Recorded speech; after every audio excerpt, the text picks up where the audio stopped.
it's Laura Sharpe, and this is Tea in 21, and I'm back today for episode 4 with my good friend Craig Wilde. Today's episode is all about giving birth. Oh, my goodness me.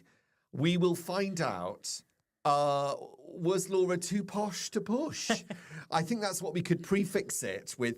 Is Laura too posh to push? I know her well, so probably.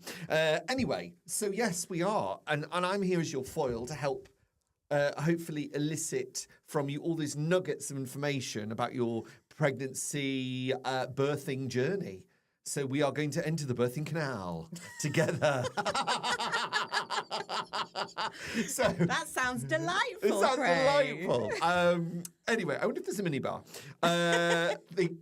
Where are we at today? So yes, we last week in our last episode, we talked about all of the complications. Yes. Didn't we? We talked The about additional diagnosis during my pregnancy with Lucy having a heart condition. things like that, yeah. So far we've gone from conception and with the aid of now what do they call those people again? Reflexologist. Reflexologist. But it was definitely John that got me pregnant. Yes, just reiterating that.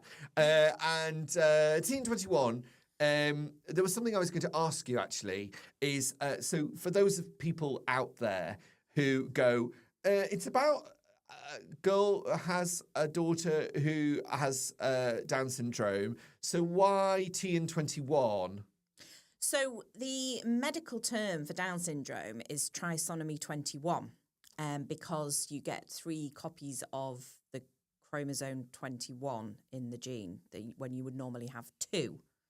I think that's the right way to describe it. So I came up with I think the two of us maybe came up with the name Teen21 with Laura Sharpe because it just was a nice play on the T21. Yeah, and we do like tea. Well, I'm from Yorkshire. So am I. And I don't drink coffee. I only drink tea. So it had to be Teen21. Teen21. But today we're on the water again, just so everybody knows. But normally we'd have a brew. Normally we'd be having a brew and having a chat. Yeah. And I think long term, when we've kind of worked through, the sort of the early parts of my pregnancy and having Lucy, in the long term, my plan with the podcast is to become more of a kind of sitting and having a chat about what's been going on in the last week or so. Yeah. So we can get some sort of more up-to-date insight. But this is all about that journey, and we are going to have a baby. So I want to set John and I are going to have a baby. Yeah. You and I aren't having We're a baby. not having a baby, no. We're not. Sorry, I'm Craig. just getting ultimately in this journey, I get to meet somebody incredible in the form of Lucy. Yes. So that's the cool bit. Yeah. And anyway, so what I want to know is we are at what point, because I know that with women, with parents who have a Down syndrome diagnosis for their child, that there is often issues around when they should be born. Yes. Because, whilst I don't have children myself, I know it's 9 months gestation before one has the baby. Yes. But is that different for parents who are going to have a baby with Down syndrome? Yes, it can be.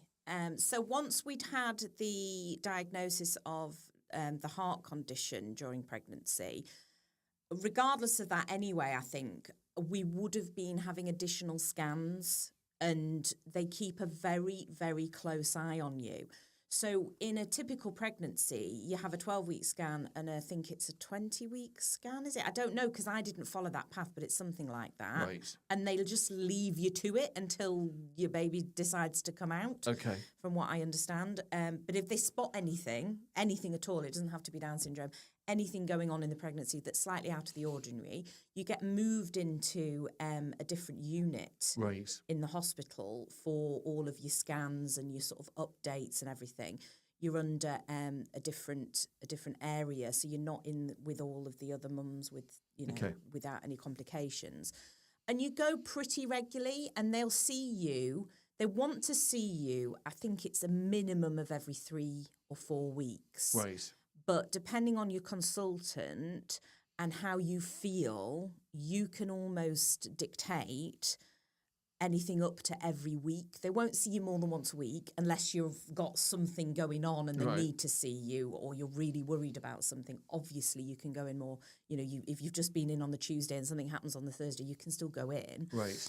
But as far as booking appointments to see you and do scans, they ask for, ideally around every 3 or 4 weeks. But I chose every 2 weeks because that felt more comfortable to me. Right. So I was already in the national support group on Facebook for Down Syndrome UK, which was their charity name is Positive About Down Syndrome, and I was in the